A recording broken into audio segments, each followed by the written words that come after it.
Okay, welcome back mga kaparmer. Luzon, Visayas at Mindanao, magandang araw. Ngayon mga kaparmer, update tayo sa ating pipino. Yun, nilagyan na natin ng tukod lahat kasi yun nga doon sa kabila bumagsak nung isang araw, pero pinabukasan pinatayo din natin, napatayo din. Ito ngayon pang 13th harvest na to. Pero hindi to gaano marami ngayong araw na to. Pero kahapon nasa 300 kilos yun. Okay na, may mga tukod na yung lahat mga kaparmer. Hindi natin nilagyan ng panibagong poste pero tukod lang.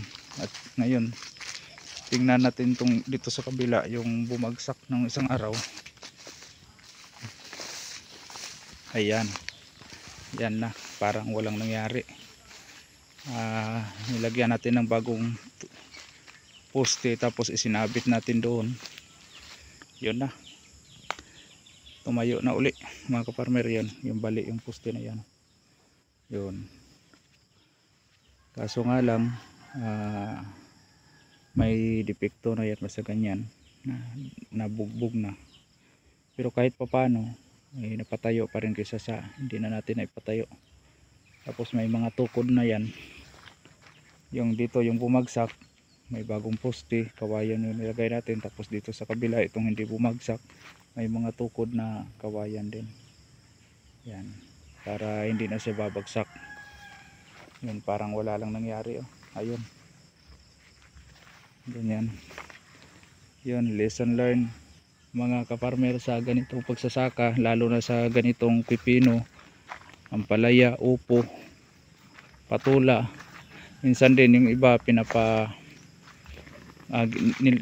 ginagawa nila ng bahay yung ampalaya, hindi, yung kalabasa, ganon din, dapat matibay talaga. Yung ginawa natin dito kasi naasahan natin na ang pipino madali lang, 60 days, 60 to 70 days tapos na. Kaya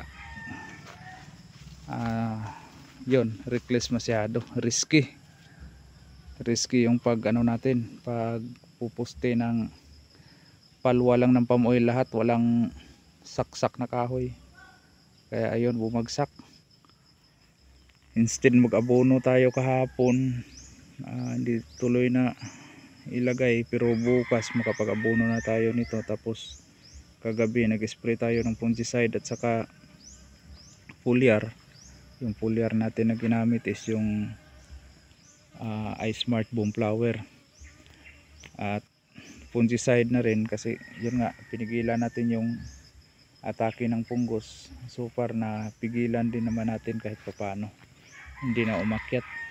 Kasi kung hindi na pigilan yun, wala na, ubos na to lahat. Yung bagong talbos lang ang may green siguro. Kaya yun, hanggang dyan lang muna yung may yung infected, hanggang doon na lang, hindi na nakapag pa. Okay, yan lang muna ang update natin mga kafarmer.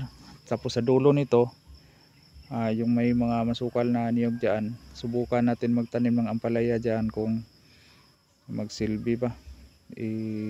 Bawasan lang natin yung palwa, yung lukay ng niyog, binlan, magtira lang tayo ng mga kalahati. Tapos doon na rin natin ikakabit yung ibang mga tali sa niyog, yung yung bahay ng ampalaya natin. Tapos saksakan natin ng kawayan. Abang-abangan nyo na lang mga kaparmer kasi matagal na tayo hindi nakapag-ampalaya 2 taon na yata. Balik na naman tayo ngayon. Itong pipinuhan natin, ang ipapalit natin dito is talong. Kaso konti pa lang itong taniman natin ng gulay kasi nga taniman natin ng saging halos lahat ng area. Okay, yan lang muna update natin mga kaparmer. Sa susunod, laging tatandaan, magsasakang may alam, maginhawang buhay, ngunit wag lang ipagmayabang sapagkat Diyos ang nagbigay. Maraming salamat, bye bye.